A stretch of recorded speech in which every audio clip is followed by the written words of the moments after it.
रहीम अस्सलाम वालेकुम नादरीन, आप यूट्यूब चैनल देख रहे हैं। मैं इमरान खान हूँ। नादरीन, आज मंगल का दिन है और 17 तारीख है जून की, और सुबह के वक्त आप ये वीलॉग देख रहे हैं। रात भर क्या होता रहा वो सूरत मैं आपके सामने रख देता हूँ। लेकिन डोनाल्ड ट्रंप ने अब धमकी लगाई है और उन्होंने वार्निंग दे दी है। डोनाल्ड ट्रंप ने वार्निंग दी है ईरान के शहरियों को, और वार्निंग ये दी गई है कि तेहरान को खाली कर दिया जाए। मैं स्टेटमेंट आपके सामने रखता हूँ, इसके रीजन भी आपको देता हूँ। एक्चुअली डोनाल्ड ट्रंप अमेरिका में नहीं थे। डोनाल्ड ट्रंप मौजूद थे G7 की मीटिंग में। ये G7 का जो इजलास होता है, ये बड़े इंपॉर्टेंट मुल्क हैं, बड़े तगड़े मुल्क हैं। इनमें अमेरिका है, बरतानिया है, कनाडा है, इटली है, फ्रांस है, जर्मनी है और जापान है। ये दुनिया की बहुत बड़ी बड़ी मईशतें हैं। ये बड़े आम फैसले करने के लिए इकट्ठे होते हैं, और ये कनाडा में इकट्ठे थे। वहां पे अपने दौरे को मुख्तसर किया डोनाल्ड ट्रंप ने, और वो फौरी तौर पे पहुंचे हैं वापस अमेरिका, जहां पे वो अहम मीटिंग्स करेंगे। और जो मशरिक़ वस्ता की सूरत हाल है, जैसी वहां जंग छिड़ गई है, इस हवाले से उनको कुछ आम फैसले करने पड़ेंगे। अभी जो डोनाल्ड ट्रंप का पहला स्टेटमेंट है वो बड़ा अग्रेसिव है। मैं वो बयान आपके सामने रखता हूं।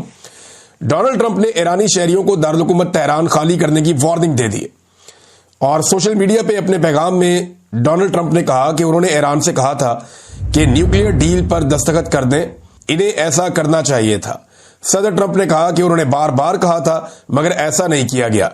इंसानी जानों का ज़िया शर्म की बात है। ईरान किसी सूरत न्यूक्लियर हथियार हासिल नहीं कर सकता। सदर ट्रंप ने ईरानी शहरियों को खबरदार किया है कि हर शख्स तेहरान को खाली कर दे। अब ये डोनाल्ड ट्रंप ने इससे पहले भी जनाब बात की G7 में इस हवाले से, और वहां भी उन्होंने कहा कि ईरान को मुआहदे पर दस्तखत करने चाहिए, और हम यकीनी बनाना चाहते हैं कि ईरान के पास एटमी हथियार ना हो। और उन्होंने पेशगोई की कि ईरान एटमी डील कर लेगा। अब वो वापस चले गए वाशिंगटन, कनाडा से डोनाल्ड ट्रंप, और उन्होंने तेहरान को खाली करने की धमकी दी है।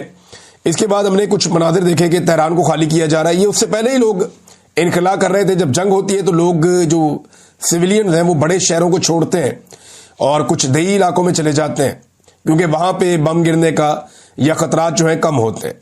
वैसे भी हुकूमत एवैक्यूएशन कराती है। जो इंपॉर्टेंट एरियाज होते हैं, जो अहम इलाके होते हैं, उनके आसपास के शहरियों को कहा जाता है कि आप ये एरिया खाली कर दें, जानी खतरा है, जान जाने का खतरा है, लिहाजा इस इलाके से निकल के महफूज मकाम पर चले जाएं। तो इनखला तो हो रहा था तेहरान से। डोनाल्ड ट्रंप के इस बयान के बाद काफी बेचैनी है। जबकि दूसरी तरफ एक दावा यह सामने आया कि चीन ने अपने शहरियों को हंगामी तौर पर इसराइल छोड़ने का कह दिया है, और ये भी उन्हें बताया गया कि अगर उन्हें कोई फ्लाइट नहीं मिल रही तो वो जमीनी रास्ते से उर्दन चले जाएं। लेकिन चीनी जो है वो खाली करें इसराइल को, क्योंकि इसराइल के ऊपर भी बड़े खौफनाक अटैक हो रहे हैं। एक तरफ ईरान के ऊपर मिसाइल हमले हो रहे हैं और एक तरफ इसराइल के ऊपर मिसाइल हमले हो रहे हैं। जो इस वक्त मीडिया है इसराइल का, चाहे आप टाइम्स ऑफ इसराइल को खोलकर देखें, आप हेरिट्स को खोलकर देखें, बाकी जो इसराइल ह्यूम है, बाकी जो अखबारात हैं, वो सारे के सारे एक दावा कर रहे हैं कि अभी बहुत जल्द अमेरिका इस जंग का हिस्सा बन जाएगा। या तो अमेरिका इस जंग का हिस्सा बन जाएगा या फौरी तौर पे जंगबंदी हो जाएगी। दोनों में से एक चीज होने जा रही है। आलमी मीडिया को अगर आप पढ़ें तो आपको यह दिखाई देता है। लेकिन जिस किस्म का रिटेलिएट कर रहा है ईरान हमलों के जवाब में, उससे एक अलग पिक्चर नजर आती है। तो ग्राउंड रियलिटी कुछ और है, लेकिन बैकडोर जो चीजें हो रही हैं, जो चैनल्स इस्तेमाल हो रहे हैं, वहां चीजें कुछ और हो रही हैं। अब चीनी वजारत खारजा के तर्जुमान गो जियाओचन, उनका एक स्टेटमेंट सामने आया है। हम ईरान की खुद मुख्तारी, सलामती और इलाकाई सालमियत को खतरे में डालने वाले किसी भी इकदाम और खित्ते में कशीदगी को बढ़ाने की कोशिशों को मुस्तरद करते हैं। मशरिक़ वस्ता की सूरत हाल पर हमें गहरी तशवीश है। ये जनाब चाइना का एक और स्टेटमेंट है इस सारे मामले को लेकर। अब एक और डेवलपमेंट हुई है, और ये बड़ी डेवलपमेंट है। ये डेवलपमेंट है मुसलमान मुल्कों की जानिब से।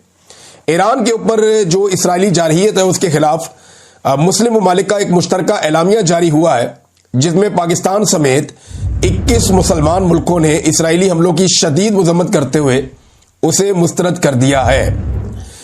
अब जो एयरवे के ऊपर रिपोर्ट छपी है, वहां से भी चले मैं आपको पढ़ के सुना देता हूं। वैसे पूरी दुनिया में यह खबर छप गई है। अच्छा, ये जो मुश्तरका एलामिया है, इसमें इसराइल की ईरान के खिलाफ फौजी जारहियत और खित्ते में कशीदगी के तनाजुर में यह बयानिया जारी किया गया।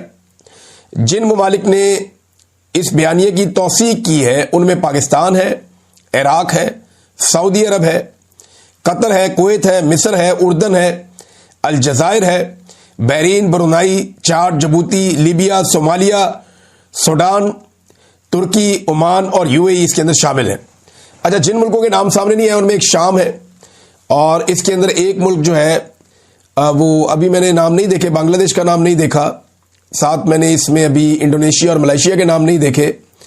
तो ये वो मुसलमान मुल्क हैं जिनके भी नाम नहीं आए, लेकिन हो सकता है कि आने वाले वक्त में ये मुल्क भी इस सारी सूरत-ए-हाल के अंदर शामिल हो जाए और इस एलामिया का हिस्सा बन जाए। तो 21 मुसलमान मुल्कों का ये एलामिया, और इसमें जो खास बात है वो ये है कि उर्दन भी इस एलामिया के अंदर लिखा गया है कि वो शामिल है। हालांकि उर्दन अपनी एयर स्पेस के अंदर ईरानी जो हथियार है उन्हें रोक रहा है, जबकि इस्राएली हथियारों को वो नहीं रोक रहा। तो यहां पे उर्दन का इसमें शामिल हो जाना एक बड़ी इंपॉर्टेंट पेशरफ्त है। शाम इसके अंदर शामिल नहीं है, क्योंकि आप जानते हैं कि शाम ने तो बाकायदा इसराइल की सपोर्ट का ऐलान किया। पिछले वीलॉग में मैंने आपको बताया था, बिल्कुल पिछले वीलॉग में आपको मैंने बताया था। और इसके अंदर एक नाम मैंने अभी तक अफगानिस्तान का भी नहीं पढ़ा।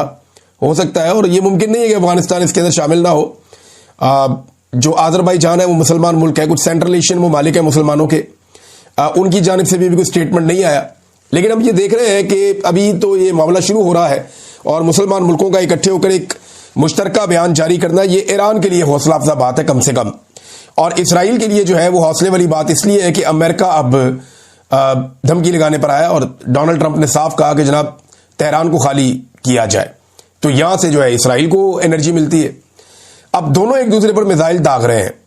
इसराइली मिसाइलों के नतीजे में अहम जर्नल्स और सियासतदानों का नुकसान हुआ ईरान के, और ईरान के शहरी भी ज्यादा शहीद हुए हैं। जबकि अभी एक विजुअल में देख रहा था, एक खातून एंकर है ईरान में, और ये स्टेट टेलीविजन है, स्टेट ब्रॉडकास्ट यानी सरकारी टेलीविजन है, जैसे आपका पीटीवी चलता है पाकिस्तान में। तो ये सहर इमामी इनका नाम है। ये लाइव कवरेज चल रही थी इनकी, और इस बीच में एक जोरदार धमाका होता है, कुछ चीजें गिरती हैं, और आसपास का माहौल जो है उसमें अंदाजा हो जाता है कि यहाँ कोई आसपास मिसाइल गिरा है, कोई बम गिरा है या ड्रोन गिरा है, कुछ ना कुछ ऐसा हुआ है जिसके नतीजे में एकदम लाइट भी बदल गई है और बहुत जबरदस्त धमाका था। तो ये खातून उठकर चली गई। लेकिन उसके बाद जब दोबारा नशरियात बहाल हुई तो यही खातून दोबारा आकर इन्होंने ये नशरियात का आगाज किया, एक और मेल न्यूज कास्टर के साथ मिलकर। तो ये बड़ी दलेरी की बात है, बड़ी बहादुरी की बात है। ईरान हर जगह पे ये साबित करने की भी कोशिश कर रहा है कि उसके लोग डरे हुए नहीं हैं, बल्कि उसके लोग इसका सामना कर रहे हैं। अच्छा, एक चीज और है, ईरान ने जो अब हमले किए हैं ये ताबड़तोड़ किस्म के हमले हैं इसराइल पे। इसराइली अखबारात के अंदर भी ये रिपोर्ट हो रहे हैं, आलमी मीडिया में भी ये रिपोर्ट हो रहे हैं। और देखें, क्योंकि इसराइल के साथ ये पहली दफा हो रहा है, पिछले 50 सालों में हमने देखा नहीं ऐसा। तो इतने बड़े हमले जब हो रहे हैं तो वो रिपोर्ट भी उतने बड़े पैमाने पर ही होंगे। ईरान की तो इराक के साथ जंग लगी रही है, पाबंदियों का बार बार सामना होता रहा, मिडिल ईस्ट में बार बार जंगें लगी हैं। इराक की हालत आपके सामने है, लीबिया की हालत आपके सामने है, शाम की हालत आपके सामने है, जो कुछ बैरूत में हुआ वो भी आप सब जानते हैं। तो ऐसे में ये जो खबरें हैं ये इतनी इंपॉर्टेंस नहीं रखती बदकिस्मती से, लेकिन जैसे ही कोई इंसिडेंट इसराइल के अंदर होता है तो ये बहुत बड़ी खबर बन जाती है। लिहाजा ईरान जो है उसको अगर आप उसकी हिकमत अमली पे आप गौर करें तो हर गुजरते दिन के साथ वो अपनी हमलों की इंटेंसिटी को बढ़ाता चला जा रहा है। अच्छा, ये वो बाय डिजाइन कर रहा है या ये हिकमत अमली के तहत कर रहा है कि हमने आहिस्ता आहिस्ता इंटेंसिटी को बढ़ाना है। ये जो अभी रात गुजरी है, इस रात से पहले उन्होंने कहा था कि हम इस रात को इसराइल के लिए दिन बनाएंगे, ये क्लेम किया गया था ईरान के सिक्योरिटी फोर्सेस की जानिब से। और फिर हमने देखा कि थोड़ी थोड़ी देर के बाद, यानी एक 2-2 घंटे के बाद मिसाइलों की एक नई खेप जाती थी और जाकर इसराइली सरजमीन पे गिरती थी। वो कभी गिर रही है किसी ऑयल फील्ड पे, कभी गिर रही है किसी एनर्जी प्लांट पे, यानी एक बहुत बड़ा एनर्जी का प्लांट है, और उसको तबाह कर दिया। उसके विजुअल्स भी हमने देखे, बड़ा खौफनाक मनाजर थे उसके, और उसकी तबाही के मनाजर जो है पूरी दुनिया में फैले हुए हैं। और एक एनर्जी का पूरा प्लांट है हीफा में, ये एटमी बिजली घर है, इसके ऊपर तबाही के बड़े खौफनाक मनाजर हैं। यानी पहले इसमें आग लग जाती है धमाकों के नतीजे में, उसके बाद इसको आग बुझाने की कोशिश की जा रही होती है, फिर आग लग जाती है, फिर यक्के बाद दीगरे कई धमाके इसके अंदर होते हैं। तो ये बड़ी खौफनाक चीज़ है। जंग वैसे ही बड़ी खौफनाक चीज़ होती है। ईरान ने गुज़िश्ता सारी रात वक्फे से हमले किए हैं और मिसाइलों की शिद्दत वो बढ़ाता चला जा रहा है। और अभी भी ईरान का ये दावा है कि उनके पास कई ऐसे हथियार हैं जिन्हें उसने इस्तेमाल नहीं किया, और आने वाले वक्त में वो उन हथियारों को इस्तेमाल करेगा। तो अगर आप ये कहें कि ईरान ताबड़तोड़ हमले कर रहा है तो ये बात इस वक्त गलत नहीं होगी। अब जब डोनाल्ड ट्रंप ने ये वार्निंग दी कि तेहरान को खाली किया जाए, तो इसका मतलब क्या है? एक तो डोनाल्ड ट्रंप एक शिद्दत लाना चाह रहे हैं ताकि वो दबाव डालकर ईरान से एटमी डील के ऊपर दस्तखत करवा लें। लेकिन अब अगर ईरान एटमी डील के ऊपर दस्तखत करता भी है तो ईरान के पास जो ताकत है उसके बाद इसराइल के लिए तो मामला रहेंगे, और जब तक फलस्तीन का मसला हल नहीं होता, इस खत्ते के अंदर ये पूरा जो रीजन है, इस रीजन के अंदर अमन कायम नहीं हो सकता। ये बात अब सारी दुनिया को समझनी पड़ेगी। इस बात के ऊपर गौर करना पड़ेगा कि असल मसला कहां है। असल मसला है फलस्तीन और इसराइल के बीच में, और उसकी वजह से ये खित्ता हमेशा खतरे में रहता है। आज ईरान के साथ लड़ाई है, कल किसी और के साथ लड़ाई हो सकती है।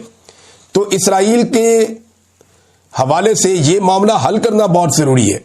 फलस्तीनियों को उनका राइट अगर दुनिया लेकर दे और ये मामला ठीक हो जाए तो उसके बाद इस खित्ते में अमन आ सकता है। इसके अलावा और कोई रास्ता ऐसा है नहीं, ऐसा दिखाई नहीं देता, क्योंकि इसराइल का एक मुबैना तौर पे एक एक्सपेंशन का प्लान भी है और एक नक्शा भी गर्दिश करता रहता है कि इसराइल इस तरफ भी बढ़ेगा, इस तरफ भी बढ़ेगा।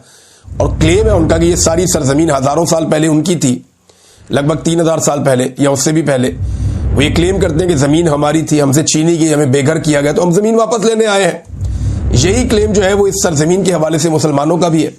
फलस्तीनियों का एक बहुत बड़ा क्लेम है कि हम इस सरजमीन के मालिक हैं, हमें यहां से बेघर किया गया है। तो यही वो कन्फ्लिक्ट है जिसको दुनिया हल नहीं कर पा रही, और जब तक ये हल नहीं होगा ये खित्ता जो है वो बारूद के ऊपर बैठा रहेगा। छोटी सी चिंगारी से ऐसे ही आग लग जाएगी जैसे अभी लगी हुई है। इसराइल के अंदर जो सूरत अब है, इससे पहले कभी देखी नहीं गई, कभी सुनी नहीं गई। यानी लोग बहुत तेजी से इनखला कर रहे हैं, जो जंगज़दा इलाके हैं वहां से निकल रहे हैं। अगर लोग तेहरान को छोड़कर जा रहे हैं या बड़े शहरों से ईरान के निकल रहे हैं, तो इसी तरह लोग इसराइल को छोड़कर भी जा रहे हैं। कई एयरपोर्ट्स के ऊपर ऐसे मनाजिर हैं जो नजर आते हैं कि वहां पे इसराइली शहरी उतर रहे हैं। कई जो है वो समुद्री रास्ते से जा रहे हैं। रास्ते में एक साइप्रस का एक एरिया है, एक बहुत बड़ा वो जजीरा नुमा छोटा सा मुल्क है, वहां पे कुछ तुर्की का कंट्रोल है, कुछ यूनान का कंट्रोल है। तो कश्तियों में बैठ के उस तरफ जाने की कोशिश करते हैं, और कश्ती वालों को भी मुंह मांगे पैसे मिलते हैं। कुछ लोग जो है वो जमीनी रास्तों से निकलने की कोशिश करते हैं, और जो निकालते हैं उनको भी मुंह मांगे पैसे मिलते हैं। तो यहां पे बहुत सारे लोगों की चांदी हो रही है। जंग का धंधा जो है ना वो बड़ा जो है वो मुनाफा बख्श धंधा होता है। बहुत सारे लोग बड़ा पैसा बनाते हैं। बहरहाल पानी के जरिए से और खुश्की के जरिए से निकलने की कोशिश भी की जा रही है जंगज़दा इलाकों से। और जो हमने मनाजिर देखे ईरान में, वहां पे भी गाड़ियों की बड़ी लंबी कतारें हैं जो शहर से बाहर की तरफ जा रही हैं। ईरानी वजीर खारजा ने जो स्टेटमेंट दिया वो इंपॉर्टेंट है इस वक्त। ये स्टेटमेंट अगर आप देखेंगे तो आपको अंदाजा हो जाएगा कि ईरान अब सोच क्या रहा है। वो ये कहते हैं कि ईरान ने कभी भी मुज़ाकरात का रास्ता तर्क नहीं किया, हमेशा मुज़ाकरात करते रहते हैं, मुज़ाकरात के हामी है। इस वक्त तो जारहियत का मुकाबला करने पर हमारा जोर है, यानी इस वक्त हम जारहियत का मुकाबला कर रहे हैं, मुज़ाकरात से तो हम कभी नहीं भागे। और ईरानी वज़ीर ख़ारजा अब्बास इराक़ची ने कहा कि ईरान सफारतकारी के लिए संजीदा है और मुज़ाकरात का रास्ता कभी तर्क नहीं किया, लेकिन इस वक्त तवज्जो इसराइली जारहियत का मुकाबला करने पर है। AFP के मुताबिक ईरानी वज़ीर ख़ारजा ने फ्रांस, बरतानिया और जर्मनी के हम मनसबों से रब्ता किया। ये वो 3 मुल्क हैं जो मैंने आपको पहले बताया था कि इन्होंने कहा कि हम सालसी करवा देते हैं और हम ये चाहते हैं कि जंगबंदी हो जाए। तो इन्होंने सबसे पहले ऑफर किया था। तो इन तीनों से ईरानी वज़ीर ख़ारजा ने रब्ता किया और इन्हें बताया कि ईरान ने कभी मुज़ाकरात का रास्ता तर्क नहीं किया। इस वक्त हम जारहियत का मुकाबला करने पर हमारी तवज्जो है। अमरीका के साथ जौहरी मुज़ाकरात के दौरान ईरान पर इसराइली जारहियत सफारती कोशिशों को नुकसान पहुंचा रही है। और इसके साथ ही उन्होंने बताया इस खबर के अंदर कि जो फ्रांस के, जर्मनी के और बरतानिया के वज़ीर ख़ारजा ने ईरानी वज़ीर ख़ारजा से गुफ्तगू के दौरान सफारतकारी पर वापस आने पर जोर दिया और यह कहा कि किसी भी इलाकाई या जौहरी कशीदगी से गुरेज किया जाए। उन्होंने जोर दिया कि बिला शर्त जल्द अज जल्द मुज़ाकरात की मेज़ पर वापस आए ईरान और मगरबी मफादात के खिलाफ किसी भी गैर मुतात इकदाम से बाज रहे। अच्छा, इससे पहले जो है वो ईरानी वज़ीर ख़ारजा ने अपनी एक ट्विटर के ऊपर एक पोस्ट भी लगाई थी और उस पर उन्होंने कहा कि अगर सदर डोनाल्ड ट्रंप सफारतकारी के लिए संजीदा है और इस जंग को रोकने में दिलचस्पी रखते हैं तो इनके जो अगले इकदाम है ना वो बड़े अहम होंगे। उन्होंने कहा कि इसराइल को अपनी जारहियत रोकनी होगी और जब तक हमारे खिलाफ फौजी हमले मुकम्मल तौर पर बंद नहीं होते हमारी जवाबी कार्रवाइयां जारी रहेंगी। फिर एक और दावा भी किया इन्होंने जो ईरानी वज़ीर ख़ारजा है, उन्होंने एक दावा किया अमेरिका को लेकर और इसराइल को लेकर। उन्होंने कहा कि वॉशिंगटन से सिर्फ एक फोन कॉल नेतन्याहू जैसे शख्स को खामोश कराने के लिए काफी है।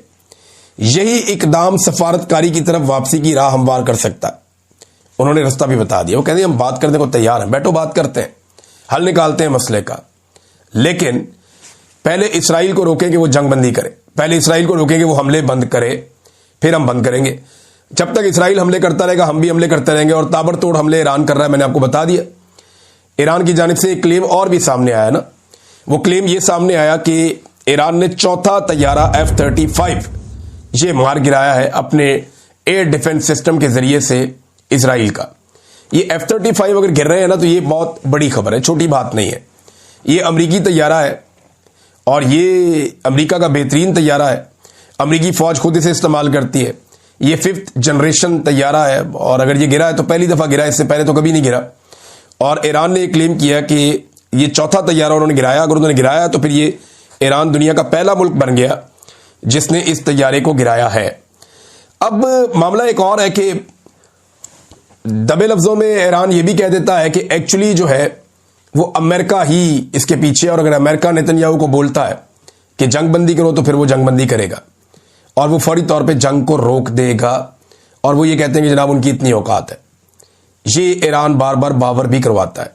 क्या अमेरिका अटैक कर सकता है इसराइल के साथ मिलकर ईरान पे? बिल्कुल इसकी यानी ये हो सकता है, पॉसिबिलिटीज हैं, ये मुमकिन है, क्योंकि जंग के अंदर कुछ भी हो सकता है, कोई भी किसी का इत्तेहादी बन सकता है। लेकिन इसके लिए अमेरिका को भी कोई कीमत अदा करनी पड़ेगी। कुछ अमेरिकन जो एक्सपर्ट्स हैं दिफा के, उनका ये कहना है, उनके बयानात आ रहे हैं मीडिया पे, सोशल मीडिया पे, उनका ये कहना है कि अगर ईरान के ऊपर अटैक किया तो इसकी कीमत अमरीकी फौजियों को और अमरीकी हथियारों को भी चुकानी पड़ेगी। क्योंकि देखे ना, फिर ईरान अपने मिसाइल मारेगा अमरीकी बहरी बेड़ों पे भी, और इस तरफ भी वो रुख कर लेगा और उसके नतीजे में एक नई सिचुएशन बन जाएगी। तो अब तक जो खित्ते के ममालिक है ना, देखिए सबसे इंपॉर्टेंट ये होता है कि जिस रीजन में लड़ाई हो रही है वहां आस पास के ममालिक कहां खड़े हैं। जब अमेरिका अफगानिस्तान में आया था ना, तो याद रखिएगा कि रशिया के टुकड़े हो चुके थे, चाइना न्यूट्रल हो चुका था, पाकिस्तान अमेरिका के साथ खड़ा हो गया था, इंडिया अमेरिका के साथ खड़ा हो गया था, ईरान जो है उसने अपने आप को इस सारे मामले से बाहर रख लिया था, तुर्की जो है वो नेटो के साथ ही था ऑलमोस्ट, लेकिन वो भी अफगानिस्तान के साथ उस तरह से नहीं था। सेंट्रल एशिया का कोई भी एक मुल्क अफगानिस्तान के साथ खड़ा नहीं हुआ। तो इसलिए अमेरिका के लिए बड़ा आसान था कि नेटो को लेकर वहां चढ़ाई कर दी। अब आप आ जाए यहां ईरान के मामले में, तो जिन मुल्कों ने अभी ये एलामिया जारी किया है, सेंट्रल एशिया रशिया से दूर जाके कभी सपोर्ट करेगा नहीं ईरान के खिलाफ हमले को। वहां आजरबाईजान है जो ईरान के साथ लगता है, तुर्कमानिस्तान है, तो मुझे नहीं लगता कि वो अमेरिका के लिए स्पेस क्रिएट करेंगे। तुर्की किसी सूरत नहीं हो सकता, उन्होंने बयान जारी किया हुआ है। एक मुल्क इराक उनके साथ लगता है, उन्होंने भी स्टेटमेंट जारी किया हुआ है। फिर जो सामने समंदर के सारे मुल्क हैं, चाहे कुवैत है, बहरीन है, कतर है, ओमान है, सऊदी अरब है या यमन है, ये वो 6 के 6 मुल्क हैं जो खड़े हैं ईरान के साथ। तो ऐसी सूरत हाल में ये कैसे मुमकिन है कि अमेरिका को यहां पे कोई इतनी बड़ी सपोर्ट मिले पानी के अंदर या बाहर के, वो ईरान के ऊपर अटैक कर सके? और चाबहार में इंडिया में भी इन्वेस्ट किया हुआ है, तो इंडिया ईरान के खिलाफ किसी लड़ाई का हिस्सा बनेगा नहीं। पाकिस्तान के जो मामलात हैं वो आपके सामने है कि पाकिस्तान में प्रेशर इतना बढ़ जाएगा कि पाकिस्तान ईरान के खिलाफ अपनी सरजमीन किसी को इस्तेमाल करने नहीं दे सकता। ये बहुत मुश्किल दिखाई देता है। तो ये अफगानिस्तान जितना आसान नहीं रहेगा अमेरिका के लिए, और खासतौर पे उस वक्त जब अमेरिका के ऊपर या अमेरिकी मफाद के ऊपर बराह रास्त ईरान ने कोई अटैक नहीं किया। ईरान ने एक हमला उनके ऊपर हुआ, उसके मुकाबले में उन्होंने जवाब देना शुरू कर दिया इसराइल को, और अब एक जंग जैसी कैफियत लग गई है। इसराइल मार रहा है ईरान के अंदर मिसाइल्स और अपनी एयरफोर्स को भेजता है, वो वहां से रॉकेट फायर करते हैं, मिसाइल फायर करते हैं। दूसरी तरफ जो ईरान है उसके पास सिर्फ मिसाइल ही है, उनके पास एयरफोर्स तो है नहीं, वो बहुत ही कमजोर है। उनके पास 2 चीजें हैं ईरान के पास, या तो उनका एक एयर डिफेंस सिस्टम है उनका, या उनके पास जो मिसाइल्स हैं वो बहुत बड़ी तादाद में, पूरी मिसाइल सिटी उन्होंने बनाई हुई है, तो वो लंबे अरसे तक मिसाइलों के हमले कर सकते हैं। तो वो यही करते चले जा रहे हैं।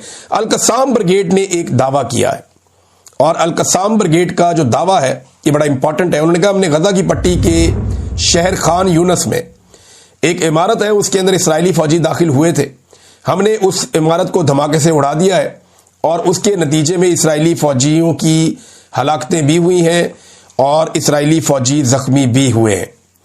ये खबर जनाब वहां से आई है। और एक और खबर नाजरीन अमेरिका से, ये पाकिस्तान की एस्टेब्लिशमेंट के लिए अच्छी खबर नहीं है। आसिम मुनीर साहब के खिलाफ लगातार एहतजाज हो रहा है अमेरिका में। ऐसा पाकिस्तान के कभी किसी आर्मी चीफ के खिलाफ अमेरिका में क्या दुनिया के किसी भी मुल्क में नहीं हुआ। उनके सामने आकर लोगों ने एहतजाज किया है और बड़े सख्त अल्फाज के अंदर आसिम मुनीर साहब के सामने एहतजाज किया। उनका कॉन्वे जा रहा था, उसको देखकर लोग नारे लगा रहे थे, एहतजाज कर रहे थे आसिम मुनीर साहब के खिलाफ, फील्ड मार्शल आसिम मुनीर। और जब वो गाड़ी से उतरे तब लोगों ने बड़ी ज़बरदस्त नारेबाजी की उनके खिलाफ, फिर एहतजाज किया और ऐसे अल्फाज का इस्तेमाल किया जो मैं यहाँ दोहराना नहीं चाहता।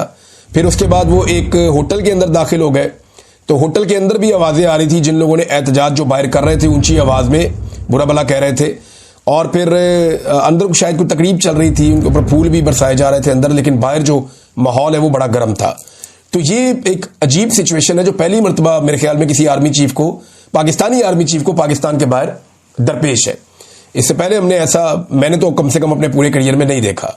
फिर एक और चीज इसमें मैंने देखी कि उस होटल के बाहर लाके ट्रक खड़े कर दिए हैं ओवरसीज पाकिस्तानियों ने, जिनमें विजुअल्स चल रहे हैं, तस्वीर चल रही हैं और उनमें लिखा हुआ है सारा, और वो बताया जा रहा है, और वो है भी आसिम मुनीर साहब के खिलाफ है, उनके दौरे के खिलाफ है। और वो कहते हैं जी सिविलियन सुपरमेसी के लिए हम चाहते हैं कि पाकिस्तान में इकदाम हो और पाकिस्तान में जो अनडिक्लेयर्ड मार्शल लॉ है ये खत्म किया जाए। तो इस किस्म का एहतजाज भी वहां पे चल रहा है। और जो तस्वीर और वीडियोस मैंने देखी हैं वो इंतहाई यानी तकलीफ दे है, किसी भी आर्मी चीफ के लिए हो सकती हैं कि यानी ये चीज़ ऐसी तो नहीं है जिससे कोई खुश हो या जो किसी को पसंद आए।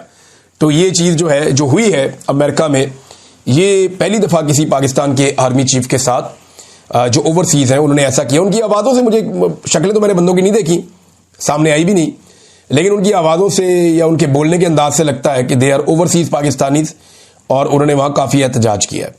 तो नाज़रीन अब तक के लिए इतना ही। अपना ख्याल रखिएगा, अपने चैनल का भी। अल्लाह हाफ़िज़।